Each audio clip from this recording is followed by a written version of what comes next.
ಕರ್ನಾಟಕದಲ್ಲಿ ಕೃಷ್ಣ ಮತ್ತು ಕಾವೇರಿ ಕಾವೇರಿಯಲ್ಲಿ ನೀರಿನ ಬಗ್ಗೆ ಚರ್ಚೆ ಆಗಬೇಕಾಗಿತ್ತು. ಕೃಷ್ಣ ರೈತರು ಇವತ್ತು ಪರಿಹಾರ ಸಿಗದೆ ಏನ ಮುಳುಗಡೆ ಆಗ್ತಾ ಇದೆ. ಜಮೀನಿಗೆ ಸರಿಯಾದ ಪರಿಹಾರ ಸಿಗ್ತಾ ಇಲ್ಲ, ತಕ್ಷಣ ಪರಿಹಾರ ಸಿಗ್ತಾ ಇಲ್ಲ. ಸಂಪೂರ್ಣ ಸ್ಥಗಿತ ಆಗಿವೆ. ಕರ್ನಾಟಕದಲ್ಲಿ ರಾಜೀನಾಮೆ ಕೊಡಲೇಬೇಕು, ಬರಗಾಲ ಇವತ್ತು ರಾಜೀನಾಮೆ ಕೊಡಲೇಬೇಕು. ಅದರ ಬಗ್ಗೆ ಚರ್ಚೆ ಮಾಡಬೇಕಾಗಿತ್ತು. ರಾಹುಲ್ ಗಾಂಧಿ ಮನೆಗೋಯ್ತು, ಚರ್ಚೆ ಮಾಡದೆ ದಿನಾಲು ಪ್ರಿಯಾಂಕಾ ಗಾಂಧಿ ಮನೆಗೋಯ್ತು, 11 ಗಂಟೆಯಿಂದ ನಿರಂತರವಾಗಿ ಪ್ರಿಯಾಂಕಾ ಗಾಂಧಿ ಮನೆಗೋಯ್ತು. ಸಮಸ್ಯೆಗಳ ಬಗ್ಗೆ ಚರ್ಚೆ ಮಾಡಬೇಕಂತ ಉದ್ದೇಶದಿಂದ ಇವತ್ತು ಬಿಡದಿ ರೈತರು ಸುಮಾರು 600 ದಿವಸ ಆಯ್ತು ಅಲ್ಲಿ ಧರಣಿ ಸತ್ಯಾಗ್ರಹ ಮಾಡ್ತಾ ಇದ್ದಾರೆ. ಮತ್ತು ಅನೇಕ ಕಡೆ ಕರ್ನಾಟಕ ಸರ್ಕಾರ ನಾಗೇಂದ್ರನ್ನ ವಜಾ ಮಾಡಿ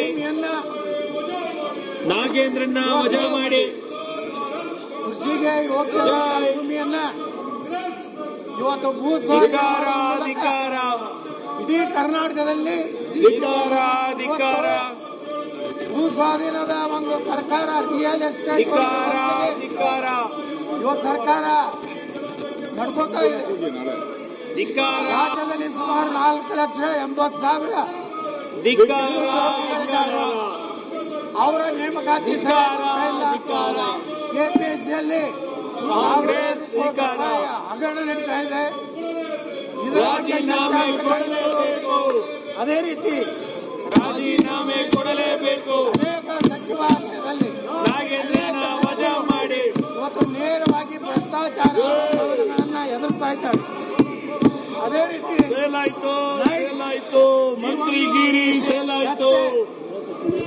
ಏನು ರಾಜೀನಾಮೆ ಕೊಡಲೇಬೇಕು, ಇವತ್ತು ರೈತರ ಮೇಲೆ ಮಂತ್ರಿನಾಮೆ ಕೊಡಲೇಬೇಕು. ಮೇಲೆ ರಾಹುಲ್ ಗಾಂಧಿ ಮನೆಗೋಯ್ತು, ಟ್ಯಾಕ್ಸ್ ಹಾಕೋದ್ರ ಮೂಲಕ ಪ್ರಿಯಾಂಕಾ ಗಾಂಧಿ ಮನೆಗೋಯ್ತು, ಚರ್ಚೆ ಆಗಬೇಕಾಗಿತ್ತು.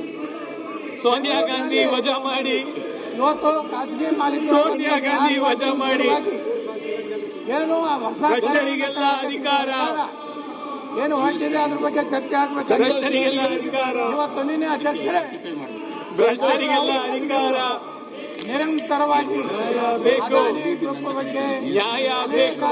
ದೇಶದ ಶ್ರೀಮಂತ ನಾಗೇಂದ್ರನ್ನ ವಜಾ ಮಾಡಿ, ಒಂದು ರೀತಿ ನಾಗೇಂದ್ರನ್ನ ವಜಾ ಮಾಡಿ ದೇಶದ ಪ್ರಧಾನಮಂತ್ರಿಗಳು ಮೇಲೆ ನಿರಂತರವಾಗಿ ದಾಳಿ ಮಾಡ್ತಾ ಇದ್ರು. ಆದ್ರೆ ಅದೇ ಅದಾನಿಯವರ ಜೊತೆಗೆ ಕರ್ನಾಟಕದ ಮುಖ್ಯಮಂತ್ರಿಗಳು ಇವತ್ತು ಸಭೆ ಮಾಡ್ತಾ ಇದ್ದಾರೆ. ಸೇಲಾಯ್ತನ್ನ ಸೇಲಾಯ್ತು, ಮಂತ್ರಿಗಿರಿ ಸೇಲಾಯ್ತು,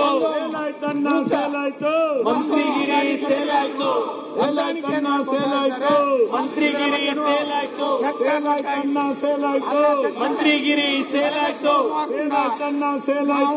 ಮಂತ್ರಿಗಿರಿ ತಯಾರಿ ಮಾಡಿಕೊಂಡು ನೀರಾವರಿ ಬಗ್ಗೆ, ಭೂಸ್ವಾಧೀನ ಬಗ್ಗೆ, ಅದಾನಿ ವಿಚಾರ ಬಗ್ಗೆ ಅನೇಕ ಸಮಸ್ಯೆಗಳ ಬಗ್ಗೆ 150 ಕೋಟಿಗೆ ಸೇಲಾಯ್ತು, 150 ಕೋಟಿಗೆ ಸೇಲಾಯ್ತು, 150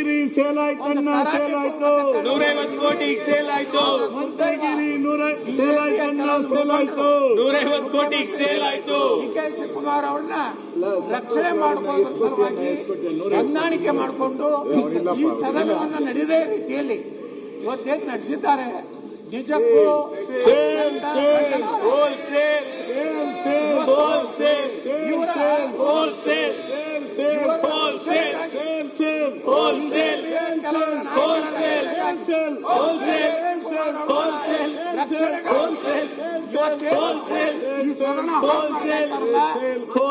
ರಾಜ್ಯದ ಜನ ಮಂತ್ರಿಗಿರಿ ಹೋಲ್ಸೇಲ್